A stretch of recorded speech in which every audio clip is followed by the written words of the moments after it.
চশমা museum, a house of world class, জলট্যাক মোড়, বহরমপুর মডার্ন হোটেলের সামনে। ভণ্ডামি শ্রী এই বাংলার মুখ্যমন্ত্রী, তার নতুন নতুন ভণ্ডামি আমরা এখন রোজ দেখতে পাবো। তার জন্য বাংলার মানুষ প্রস্তুত থাকুন।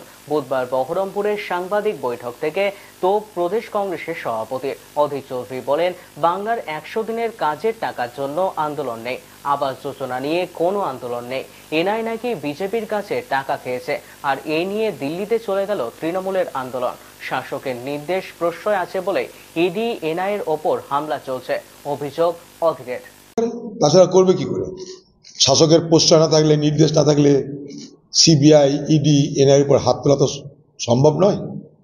শাসকের নির্দেশ আছে, কারণ মমতা ব্যানার্জি নিজে সেই সমস্ত ঘটনার ওকালতি করছে।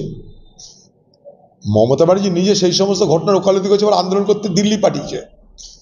বাংলার 100 দিনের কাজের টাকা নিয়ে আন্দোলন নেই, ঘরের টাকা নিয়ে আন্দোলন নেই, আজকে বাংলায় রুটি রুজি নেই তার নিয়ে আন্দোলন নেই। কোথায় এনআই কার কাছে পয়সা খেয়েছে, বিজেপির কাছে এনআই নাকি পয়সা খেয়েছে, তাই নিয়ে দিল্লি পর্যন্ত দৌড়াচ্ছে। বাপরে! আর এই দিদি এখানটাই সারদা কেলেঙ্কারির নায়কদের জন্য আন্দোলন করছে কলকাতার বুকে, আমরা দেখেছি সেই ছবি।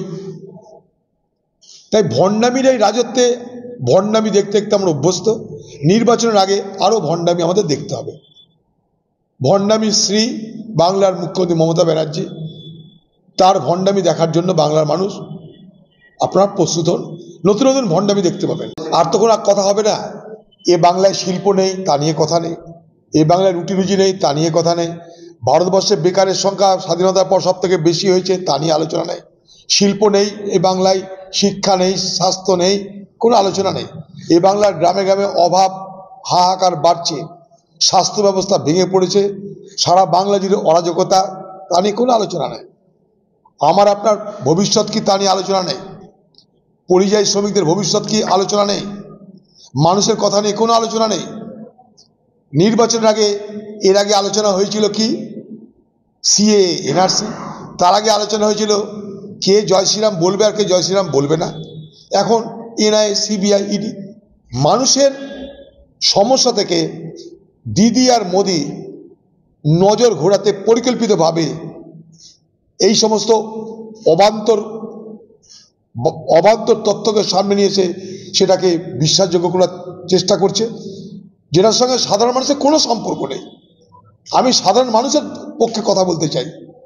আজকে আমরা দেখছি যে পানীয় জলের সংকট বেড়ে গেছে পশ্চিমবঙ্গ জুড়ে, বাড়ছে আরো। এখানকার বেকার যুবকদের রুটি রুজি নেই, তার জন্য কোনো মাথা ব্যথা নেই। ভোটের আগে নির্বাচনী বাতাবরণে যখন মানুষের কথা বলার প্রয়োজন, তখন সেখান থেকে মানুষের দৃষ্টিকে, মানুষের নজরকে ঘুরিয়ে দেওয়ার জন্য এই সমস্ত অপ্রাসঙ্গিক, যেগুলোর সাথে মানুষের কোনো সম্পর্ক নাই, সেই সমস্ত বিষয়গুলোকে মিডিয়া বলুন, মানুষের আলোচনার মধ্যে আরো বেশি করে নিয়ে আসার চেষ্টা।